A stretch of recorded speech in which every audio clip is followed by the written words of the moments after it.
credit rating upgrade going from the worst rated state to tied for the worst rated state. It is Springfield's Morning News. I'm Greg Bishop on 92.7 WMAY, Springfield's News and Talk, and covering the State House.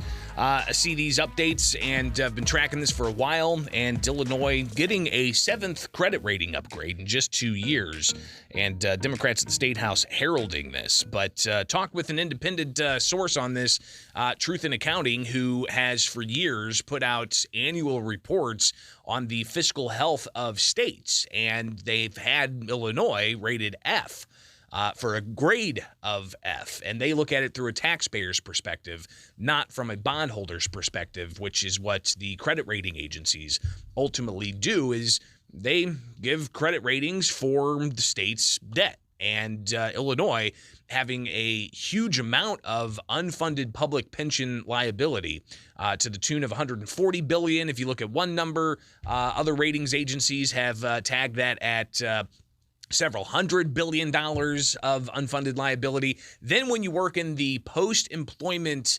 the benefits, the other post-employment benefits, OPEB, that tacks on several billions more, tens of billions of dollars more to what the unfunded liability is, because Illinois has those public sector pensions for Tier 1 employees, 3% compounded annually, so it grows each year.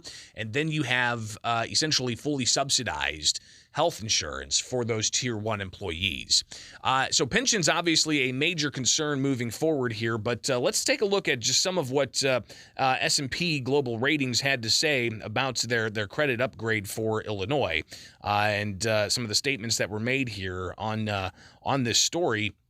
S&P, their analyst, said that the obligation for the general debt reflects the view that Illinois' commitments of executing and strengthening its budget flexibility and stability, supported by accelerated repayment of its liabilities, rebuilding its budget stabilization fund for decades high, and slowing a statutory pension funding growth will likely continue during the outlook period.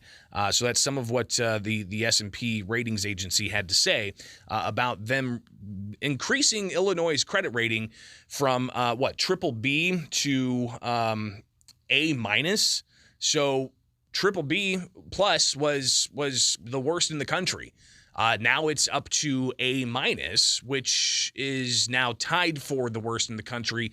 New Jersey also has an A minus rating, and you can see that just by all of the different ratings that they released to members of the media as to where these states land on credit ratings. And Illinois, again, getting a credit rating upgrade, but it being an upgrade from worst to tied for worst in the country. Some of what the Democrats had to say, let's go ahead and take a look at that. You had Governor J.B. Pritzker. He said that it was a sign of the Democrats' ability to better manage the state's budget, and we'll read you some of the quotes here. The governor says that our continued financial responsibility and smart budgeting will save Illinois taxpayers millions from adjusted interest rates, and my partners in the General Assembly and I look forward to building on that success. You also had Democrat Comptroller Susana Mendoza say that she's been looking for the number 7 for quite some time, and that 7th upgrade from Standard & Poor's is that, and she says it's a testament of the responsible budgeting that we've done along with the governor and the General Assembly and the Treasurer's office. And Illinois House Speaker Emanuel Chris Welch, he said that he's proud of what they've accomplished together and look forward to continued progress and success for the people of Illinois. So those are some of the Democrats' reactions to a 7th upgrade for the state's bonds, for the state's debt. I mean, that's essentially what bonds are. It's debt. And when I reached out to get an independent voice, I looked to Truth in Accounting founder and CEO Sheila Weinberg, and she laid out for us kind of an initial reaction to this 7th upgrade from Standard & Poor's yesterday. The governor, he did do a few good things. One, when he got the money from the federal government in the ARP money, he got like $8 billion. So of course that's going to make your finances good. The good news is he did use some of that or played around with money. So, the amount they borrowed from the Federal Reserve was paid down, and some of the old bills were paid down. That was the good news. But again, if you get $8 billion, you can look pretty good. They also borrowed $2 billion and then put $1 billion in of that money into quote the rainy day fund, and that money is available to pay the bonds. So the rating agency that's looking out for the bondholders, that looks good. And then you can have a lot of liquidity if you don't pay your, it would be like me not paying my credit card, minimum payment. If I don't pay my minimum payment on my credit card, I have that cash available to spend. And the governor budgets are still shorting the pension plans by $4 billion a year. And they would not be as liquid if they didn't have that $4 billion to available to spend elsewhere. So again, Democrats herald their management, and even the governor has said that they did that through proper budget management, not because of the billions of dollars they got from federal tax dollars in COVID-19 relief. And this is despite, if you remember back in before, the peak of COVID, right when it started, you had the Senate President, Don Harmon, ask the federal government for $40+ billion. That was a really big story right at the start of the pandemic. And then, we had the pandemic and unemployment goes through the roof. States still taking tax dollars from unemployment, especially the enhanced unemployment that was being offered through the federal programs. So they got tax dollars from that. They also had stimulus dollars come into Illinois where people were spending that money and they're getting tax dollars from that. But they also got billions of dollars, not just to the state coffers, but also spread out to the state's K through 12 system, the state's higher education system, and even to the private sector. Again, having money go to private companies for grants during COVID because the government shut businesses down.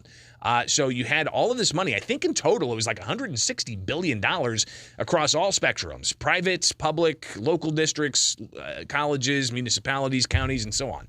So a lot of money came into Illinois. So Weinberg saying, if you get all this money, you can look pretty good. But when it comes to future obligations, when it comes to how this impacts taxpayers, Weinberg says, listen, credit rating agencies, they only focus on the bondholders. They don't focus on taxpayers. And you have to keep in mind that governments, they have the power to tax. So they get good ratings because they have that power to tax. So if they run out of money, then they can just they have the authority to raise taxes, and then they have the authority to enforce those taxes.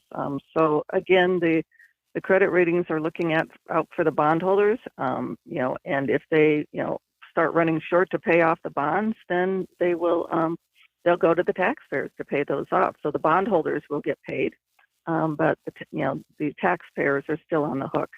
And that's why we started instituting our grading scale, and Illinois gets an F for their finances.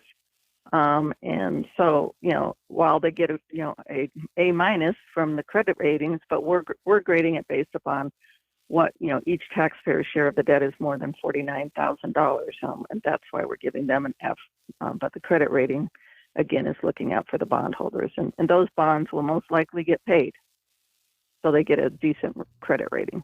And again, the credit rating that Illinois received from Standard & Poor's yesterday brings it from BBB+ for the general obligation bonds to A-. And that is the worst in the country, tied with New Jersey. Used to be the worst in the country, Illinois standing alone, but now it's worst in the country, tied with New Jersey. So two states now have that A- rating, New Jersey being the other one, Illinois being the other. Final words from Truth in Accounting founder and CEO Sheila Weinberg. Top of mind that taxpayers should know about this is it is not a rating, and its credit ratings agencies say this, it is not a rating of the overall finances of the government. It is just a rating on the risk on whether the bonds will get paid. So it is not a it is not a grade of the government's finances. So, the state of Illinois, flush with cash, going to be able to pay its debts. That's good in the long run because it means that taxpayers aren't going to be hit with higher interest rates. But still, Illinois paying higher interest rates because it has the worst credit rating in the country, tied with New Jersey. So we'll be watching all of the state's finances closely as we get closer to the new state.